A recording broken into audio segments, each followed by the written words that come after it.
जी अस्सलाम वालेकुम जनाब। ए देखो ये मूंजी की फसल लग गई है।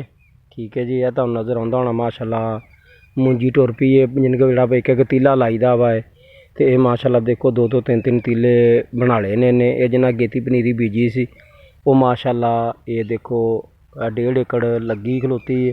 ये पानी है, पानी खुशक हो गया वा, पानी ना लाया नहीं। वैसे अज पानी लाना चाहिए सी, ये हुंदी पानी दे विच आ। ते माशाल्लाह तुहाडे सामने 1 एकड़ दे विच 1.5 एकड़ दे विच माशाल्लाह लगी है मूंजी। ठीक है जी, तो इन्ना ए भी अजे पैलियां लाउणियां ने ते पनीरी नहीं तैयार हुई, वो भी तुहानू असीं अगे दिखाउने भी वो पनीरी जिहड़ी आ किड़ी किड़ी हैगी। ठीक है जी, जनाब असीं जा रहे हैं। ए माशाल्लाह पट्ठे बीजे ने जानवरों वास्ते।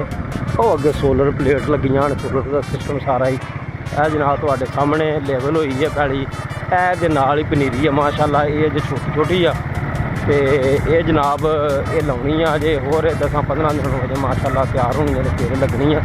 तो छोटी छोटी है माशाल्लाह अज पनीरी 3 किल्लियां की लगी है। अगे पैलियां माशाल्लाह लैवल कीतियां ने, लैवल करके तो पानी इन्हां ला दिता है। ठीक है जी, तो ये जनाब लैवल तां करदे जित्थों उच्ची नीवीं जगह आवे पैली दे विच वो बराबर हो जाती है। ठीक है जी, ए सड़क है जिथे असीं घर जा रहे हैं। ए जनाब मोटरसाइकिल मेरी ए साइड ते माशाल्लाह कमाद है। ठीक है जी, हम चढ़ाई चढ़ते पे हैं। ए रस्ते माशाल्लाह नलका लगा वा, अगर प्यास की जरूरत हो पानी रस्ते लग जाती, गर्मी बड़ी आ तो नलका लवाता वा। तो आवाम ने भला हो जी उन्हों का।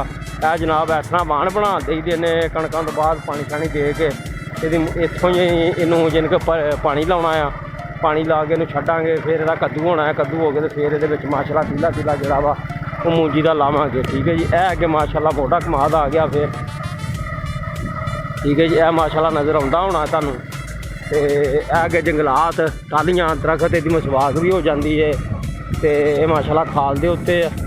ठीक है जी, यह माशाल्लाह मोटा कमाद आ, बहुत ही अच्छी ग्रोथ हो रही है माशाल्लाह जी मोटे कमाद की।